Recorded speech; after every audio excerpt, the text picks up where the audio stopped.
I abhor the idea of taking a mobile phone call at the dinner table, but my friend Douglas Brinkley, eminent historian and editor, of Ronald Reagan and Hunter Thompson alike, has 3 small children, and when his wife calls he rightly answers. So on Sunday night in Houston, Texas, at the home of the bountiful Michael and Nina Zilkha, we got an early notice that the president would soon be on the air. I have lived in Washington long enough to know that presidents do not break into weekend TV to bring bad news only to react to very bad news, or to claim credit for something worthwhile. I can therefore claim to have guessed right away that either Osama bin Laden was in custody, or had achieved his goal of martyrdom. I remained deep in the heart of Texas for the next 2 days, and didn't come across any gung-ho celebrations. Had I been in D.C., I would only have gone down to Lafayette Square out of curiosity.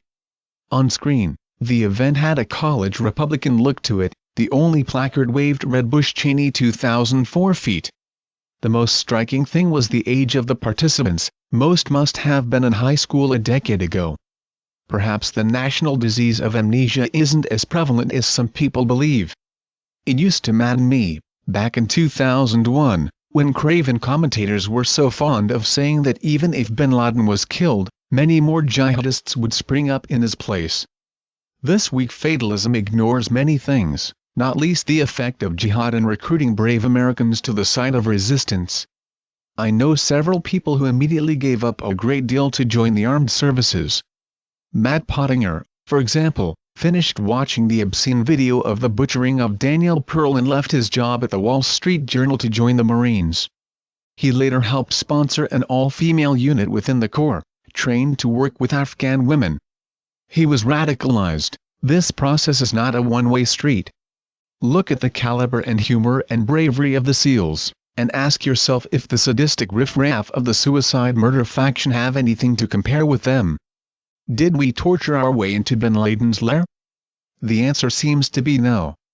It was the assiduous cultivation of a single source that did the job. The defense of illegal methods of interrogation falls apart as soon as it is offered. Dick Cheney wrote in so many words that 9/11 found the United States bereft of any real intelligence on the not-so-new foe.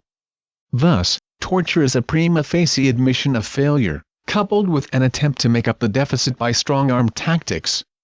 Other strong objections to one side: this approach would lead very fast, did lead very fast, to a banana republic intelligence system. Diminishing returns kick in with terrible speed. Hard work and high morale put an end to the life of Pakistan's most famous legal immigrant. As soon as I saw Abbottabad on the captions, and heard its pronunciation mangled, I knew who this immigrant's hosts had been. I visited that charming region, where the tradition of the hill station is lovingly kept up by the Pakistani army. If you follow the Murray Road you come to Muzaffarabad, which I seem to remember is one of the settings for Paul Scott's Raj Quartet. As so often, a slight knowledge of the imperial past is handy for analyzing the modern world. Would it be decent or prudent to publish the photographs of bin Laden's cadaver? I have twice been in countries where people refuse to believe that the tyrant was gone. In Romania in 1989 I helped hand out freshly printed Hungarian newspapers. This was in Transylvania province, celebrated for its supernatural potentates, that showed the corpses of Nicolae and Elena Ceausescu. The looks of relief, slowly replacing incredulity, were well worth seeing. In Iraq in 2003, a nation where citizens had thought Saddam Hussein even knew what they were dreaming, I saw Paul Wolfowitz briefly lost for words when he was asked at a public meeting to say where the Americans were hiding the fallen despot. Again, the later death shots of Saddam, and of his ghastly progeny, had an almost exorcising effect. In the case of bin Laden, no such shock tactics seem necessary. There will in any case always be fanatics who maintain that the whole thing is a hoax.